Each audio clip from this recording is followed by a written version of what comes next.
সোনারগাঁয়ে 65,000 gas line আছে অবৈধ। এই লাইনগিরি দেয় কারা? এই তিতাস গ্যাসের এই অবৈধ কর্মকর্তারা। মামলা হইলে আগে এই গ্যাসের অফিসারের বিরুদ্ধে আগে 1 নম্বর মামলা আসামি হবে। এদিকে বলে গেছিলাম সোনারগাঁয়ে 65,000 গ্যাস লাইন আছে, চুলা আছে অবৈধ গ্যাস লাইনের। এগিরি আওয়ামী লীগের আমলে এই যে গ্যাস লাইনগিরি দিছে, এরকম বন্দরও দিছে, আড়াইহাজারও দিছে, রূপগুঞ্জও দিছে।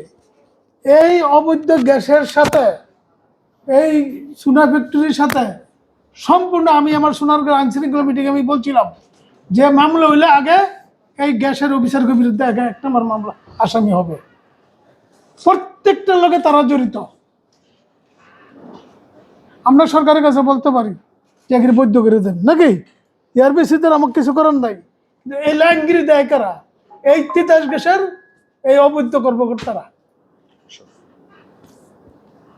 আগে যদি এই গ্যাস লাইন নিয়ে মামলা হয়, কেউর বাড়ি ঘরের বা অবৈধ লাইন নিয়ে, আগে তিতাস গ্যাসের কর্মকর্তাকে বিরুদ্ধে 1 নম্বর আসামি দেওয়ার জন্য আমি আজকে এই আইনশৃঙ্খলা মিটিংয়ের মধ্যে আমি দাবি করছি। তা দেখবেন সব কমে গেছে। এই যে কালাম্বের আমার দুজনের মিললে একটা নদী আছে, ব্রহ্মপুত্র নদী।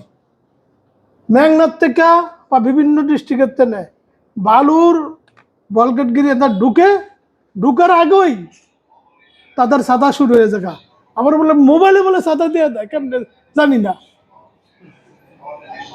এটার লোক বিআইডব্লিউটির অফিসাররা জড়িত। আমি আপনাদের মাধ্যমে এটাও বলতে চাই যাতে এগিরি আর বিআইডব্লিউটির লোকে না করে এবং তিতাস গ্যাসের লোকে না করে। আমি কিন্তু সত্যি কথা আমার থানায় আমি অর্ডার দিয়ে দিছি, যারা তিতাস গ্যাসের অফিসার যাব আগে তাদেরকে ফিটানোর জন্য। তারাও বৈধ সব কাজ করে।